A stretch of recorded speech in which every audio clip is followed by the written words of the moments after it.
आपल्याला नेमकं काय करायचं, कारण आपण जेव्हा अभ्यास करतो ना तर आपल्याला काय वाटतं हे सगळंच करायला पाहिजे, कारण आपल्याला याचा एक्सपिरियन्स नसतो. जेव्हा आपला गुरु आपल्यासोबत असतो ना तेव्हा आपल्याला खरा एक्सपिरियन्स आपल्याला माहीत होत असतो की खरंच आयुष्यात गुरु असणं खूप महत्त्वाचं आहे.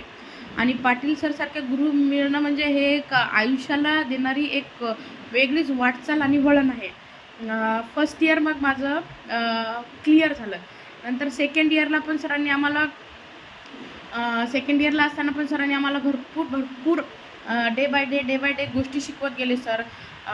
प्रत्येक चरकसंहिता कशी असते, काय असते, आयुर्वेदाचं नॉलेज कसं घ्यायचं, आपल्याला आपल्या ज्या डेली रूटीन असतात त्याच्यामध्ये पण आपण कसं उपयोग करू शकतो. पंचकर्म झालं, हे ते झालं, त्या सगळ्या गोष्टीचे छोट्या गोष्टीचे आम्हाला सुद्धा सरांनी नॉलेज दिलेले आहे. सरांच्या ट्युशन क्लासेसचा फायदा आम्हाला भरपूर प्रमाणे झालेला आहे. First year, second year, third year मी सरांकडे तिन्ही इयरला होती. आणि मी जेवढा अभ्यास केला होता ना आधीचा, पण कोणता करायचा त्याचं मी थोडं कन्फ्यूज होती. त्यानंतर मी सरांकडे जेव्हा ट्युशन जॉईन केली तेव्हा मला बेसिक गोष्टी कोणत्या करायच्या, काय करायच्या याचं नॉलेज सरांनी अप टू डेट दिलेलं आहे. आणि त्यामुळे माझी लाईफ म्हणजे भरपूरच चेंज झालेली आहे.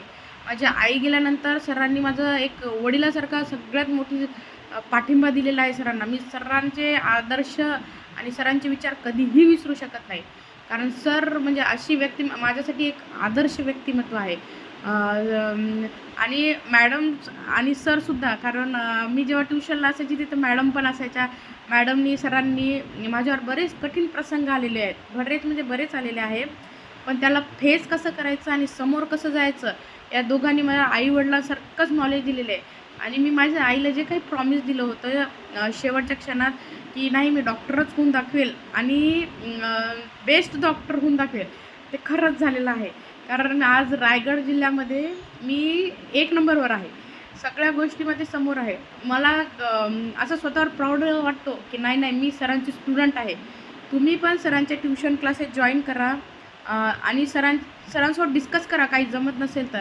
कारण मी अशी होती ना, लहान बाळासारखीच होती. मी सरांसोबत प्रत्येक गोष्ट म्हणजे मला काही जरी छोटं जरी टेन्शन आलं ना मी सरांकडे जायचे, सर आता कसं करू. त्यात पण सर आणि मॅडमनी मला असं समजावून सांगितलं नाही प्राजक्ता घाबरू नकोस.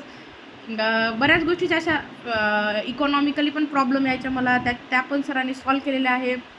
कधी माझे ट्युशन क्लासेसचे फीज पण द्यायला मला लेट व्हायचं. थोडा आई गेल्यानंतर थोडा फायनान्शियल प्रॉब्लेम आलाच होता, पण त्याच्यावर सरांनी